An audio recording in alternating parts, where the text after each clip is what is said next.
Alkisah, pada suatu ketika, Abu Nawas dipanggil oleh Baginda Raja untuk datang ke istana. Baginda Raja ingin menguji kejeniusan Abu Nawas perihal kemampuannya dalam ilmu ceramah. Mulai Jumat depan, kamu Abu Nawas saya tugaskan untuk berkhutbah, titah sang raja. Waduh, tapi saya kan seorang penyair Baginda Raja, bukan seorang penceramah, jawab Abu Nawas. Terus, kenapa Abu Nawas? Apa kamu mau menolak tugas ini? Ujar Baginda Raja. Bukan begitu Baginda Raja, tapi ada apa dengan khatib yang biasanya berkhutbah? Ucap Abu Nawas. Saya mau mendengar khutbah dari kamu. Memangnya tidak boleh? Ucap Baginda Raja. Iya Baginda, tapi kan... Tapi apalagi, pokoknya kamu harus berkhutbah. Dan saat berkhutbah, tidak boleh ada satupun jamaah yang tertidur karena mendengar khutbahmu itu. Titah Baginda Raja lagi.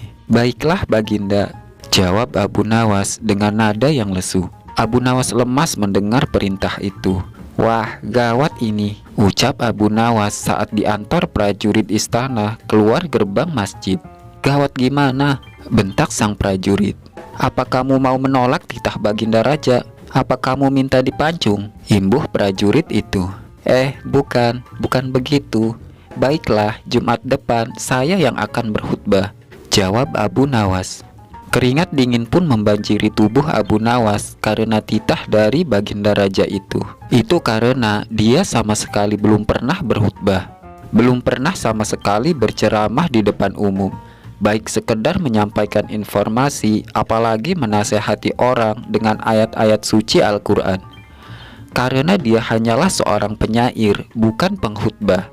Kalau sekedar membual di warung-warung, emang itulah pekerjaannya sehari-hari. Dan kalau urusan mengarang cerita dan melantunkan syair, dia memang jagonya. Dan sekarang, mau tidak mau, dia harus melaksanakan perintah dari Baginda Raja yang sangat tidak biasa bagi dirinya itu. Kalau tidak, seperti yang diketahuinya, Baginda Raja tidak segan-segan untuk menghukum Abu Nawas dengan hukuman yang seberat-beratnya. Hari Jumat yang ditunggu pun tiba, tetapi Abu Nawas belum juga mempunyai ide untuk apa yang akan dikhutbahkannya. Pikirannya masih blank, seperti tidak bisa memikirkan apa-apa lagi. Abu Nawas datang ke masjid dengan pengawasan yang ketat dari prajurit kerajaan, agar kalau Abu Nawas melarikan diri dari masjid, Abu Nawas dapat dengan mudah ditangkap. Sepertinya kali ini Abu Nawas tidak akan bisa lolos dari ujian Baginda Raja.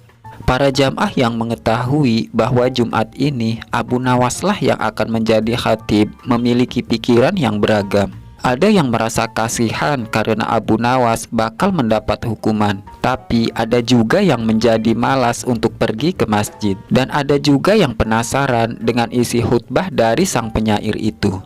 Ketika Abu Nawas hendak memasuki masjid, seorang jamaah memberanikan diri menegur Abu Nawas. Hei Abu Nawas, nanti ketika engkau berkhutbah, engkau mau bawain tema apa? Tanya orang itu. Belum tahu, jawab Abu Nawas singkat. Emang bisa engkau berkhutbah? Tanya orang itu menciutkan pikiran Abu Nawas. Ya tidak tahu juga, jawab Abu Nawas lagi. Udah, mending engkau kabur saja ke negara lain. Masih ada kesempatan daripada engkau kena hukuman pancung. Ucap orang itu bikin Abu Nawas makin menciut. Mendengar ucapan itu, Abu Nawas hanya bisa menelan ludahnya sendiri. Abu Nawas makin tidak bisa berkonsentrasi. Sudahlah, jangan nanya-nanya mulu, bikin orang makin senewan aja, ucap Abu Nawas agak kesal.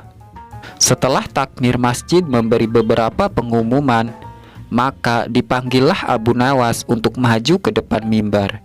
Abu Nawas pun naik ke mimbar dengan jantung yang seperti mau copot karena berdentum seperti dentuman gendang saat takbiran hari raya.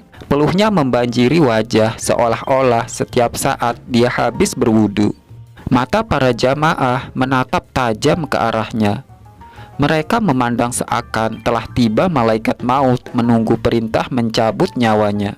Para prajurit kerajaan juga menatap tajam mengawasi Abu Nawas, kalau dia melarikan diri. Suasana Jumatan kali ini jadi terasa mencekam. Abu Nawas telah berdiri di atas mimbar. "Assalamualaikum warahmatullahi wabarakatuh," ucap Abu Nawas memberi salam kepada seluruh jamaah. Jamaah pun menjawab dengan kompaknya. Kali ini konsentrasi mereka tertuju penuh kepada Abu Nawas. Tidak seperti suasana Jumat sebelumnya, ternyata masjid membeludak dengan jamaah. Banyak juga yang berdatangan dari daerah lain. Jamaah meluber hingga ke gerbang karena mereka sangat penasaran bakal seperti apa khutbah dari Abu Nawas itu. Muazin pun melantunkan azannya. Di saat inilah Abu Nawas mendapatkan sebuah ide tentang materi khutbahnya. Dan setelah mengucapkan puji-pujian kepada Allah Subhanahu wa Ta'ala dan sholawat atas Nabi, Abu Nawas melanjutkan khutbahnya. Saudara-saudara sekalian, hadirin sidang Jumat yang dimuliakan Allah. Pada Jumat kali ini, apakah para hadirin tahu apa yang akan saya sampaikan? Ucap Abu Nawas. Jamaah pun dengan kompaknya mengatakan tidak tahu. Lalu Abu Nawas menggebrak mimbar. Tidak tahu, ucap Abu Nawas dengan nada agak tinggi. Jamaah tercengang, Baginda Raja pun begitu. Para prajurit kerajaan semakin bersiaga. Jadi, untuk apa khotib berdiri di sini kalau tidak ada yang tahu? Percuma, sia-sia saja, tidak akan ada gunanya. Lanjut Abu Nawas. Abu Nawas kemudian melanjutkan ceramahnya dengan penjelasan tentang kebodohan umat yang serba tidak tahu. Umat Islam itu harus banyak tahu, harus selalu belajar, agar pengetahuan kita bertambah luas. Bukankah wahyu yang pertama turun adalah Iqra, yang artinya bacalah? Ini adalah perintah agar kita banyak belajar, ucap Abu Nawas dengan antusias. Abu Nawas semakin bersemangat di atas mimbar. Dia memotivasi umat agar tidak menjadi umat yang bodoh tanpa pengetahuan. Dia membuka cakrawala para jamaah. Para jamaah pun mendengarnya dengan sangat antusias. Baginda Raja senang dengan kondisi ini. Beliau sebenarnya sangat menyayangi Abu Nawas. Hanya terkadang caranya itu tidak seperti orang lain. Baginda Raja punya caranya sendiri. Raja juga senang karena para jamaah tidak tidur saat khutbah berlangsung.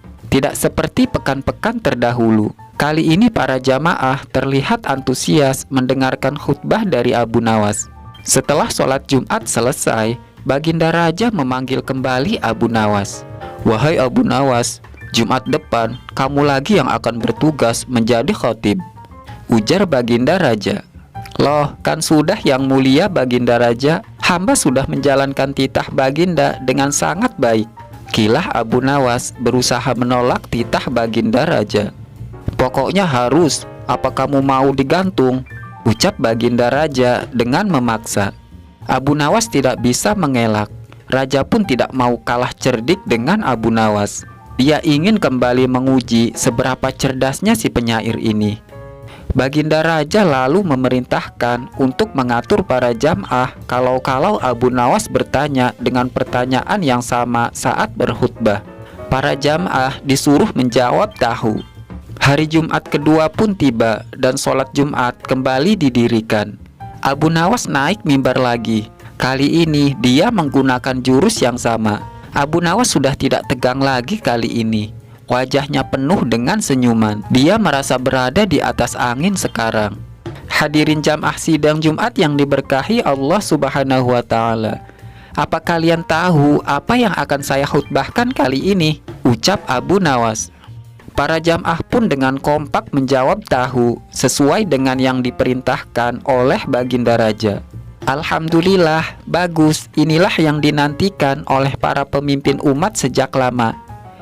Inilah yang diimpikan oleh baginda Nabi kita Muhammad sallallahu alaihi wasallam, ujar Abu Nawas.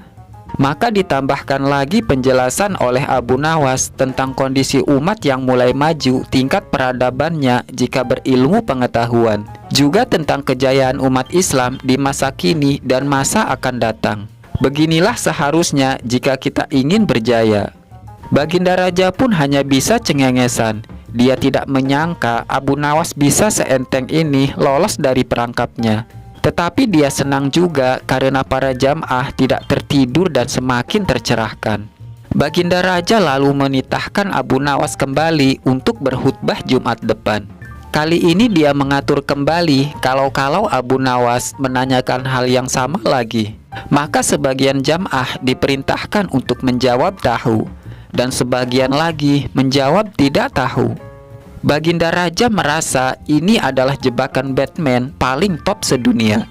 Abu Nawas merasa tidak senang dengan kondisi ini.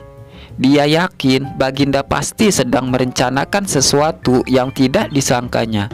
Dia ingin melarikan diri dari negeri ini, tapi pengawasan dari prajurit ternyata lebih ditingkatkan lagi. Mata-mata disebar, Abu Nawas tidak bisa berkutik. Tibalah hari Jumat ketiga, dan Abu Nawas kembali menjadi khatib. Dia tetap melakukan jurus yang sama dengan pertanyaan yang serupa.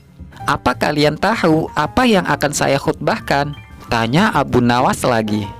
Separuh jamaah di bagian kiri menjawab tahu, dan separuh jamaah lagi yang berada di sebelah kanan menjawab tidak tahu. Mendengar jawaban seperti itu, Abu Nawas pun menjawab, "Kalau begitu, para jamaah yang tahu silakan memberitahu yang tidak tahu," tegas Abu Nawas. Kemudian Abu Nawas menambahkan penjelasan bahwa kita harus menjaga kerjasama tim, saling nasihat menasehati, harus kompak, bahu-membahu mengatasi kedunguan dan kejahiliahan, saling tolong-menolong memberantas kejahiliahan. Yang sudah tahu harus mengajari saudaranya yang tidak tahu, jangan biarkan mereka tenggelam dalam kegelapan. Dan akhirnya Abu Nawas telah menyelesaikan tugasnya dengan gemilang. Baginda Raja pun akhirnya sadar bahwa Abu Nawas memang panjang akal dan cerdik. Raja juga sangat senang karena para jamaah sangat antusias mengikuti khutbah dari Abu Nawas, dan juga tidak ada yang tertidur ketika khutbah sedang berlangsung.